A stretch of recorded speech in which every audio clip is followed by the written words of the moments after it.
La fibre musculaire est composée d'un ensemble de myofibrilles de nature protéique. Chaque myofibrille est constituée d'une succession d'unités appelées sarcomères.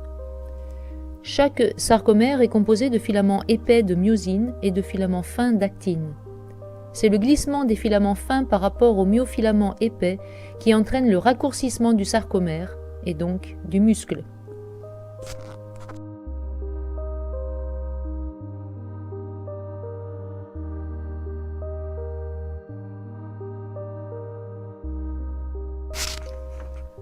Le glissement relatif des deux types de filaments est dû en partie aux propriétés de la myosine. Les têtes de la myosine se fixent sur un filament d'actine. Les filaments de myosine se déforment de façon synchrone et font glisser les filaments d'actine. Ce glissement se fait grâce à la formation de ponts d'union entre les têtes de myosine et l'actine.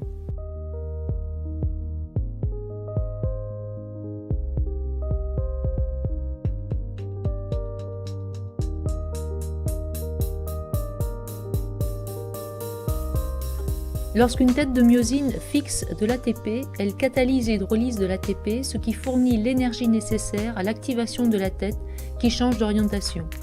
Les têtes de myosine activées forment des ponts d'union avec l'actine. Le complexe actine-myosine libère les produits de l'hydrolyse de l'ATP, ce qui s'accompagne d'un retour de la tête à sa position de repos. C'est le coup de rame qui provoque le mouvement relatif des filaments. La fixation d'une nouvelle molécule d'ATP entraîne la dissociation du complexe actine-myosine. Un autre cycle peut commencer. Si l'ATP n'est pas renouvelé, les têtes de myosine ne se détachent pas de l'actine et la myofibrille reste contractée. Ainsi, lors de la contraction musculaire, de l'énergie chimique sous forme d'ATP est convertie en énergie mécanique au niveau de chaque sarcomère. Cette conversion est permise par les propriétés de la myosine et de l'actine des myofilaments.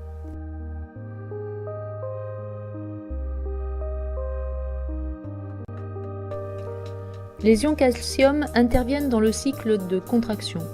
En se fixant sur une protéine, appelée troponine, située à la surface de l'actine, les ions calcium permettent la formation du complexe actine-myosine. En l'absence d'ions Ca2+, les ponts d'union ne peuvent s'établir.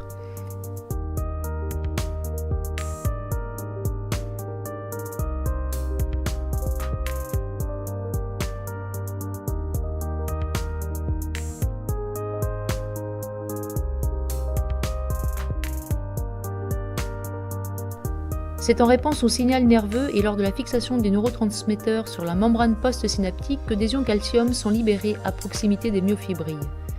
Les ions calcium jouent donc aussi un rôle important lors de la contraction musculaire.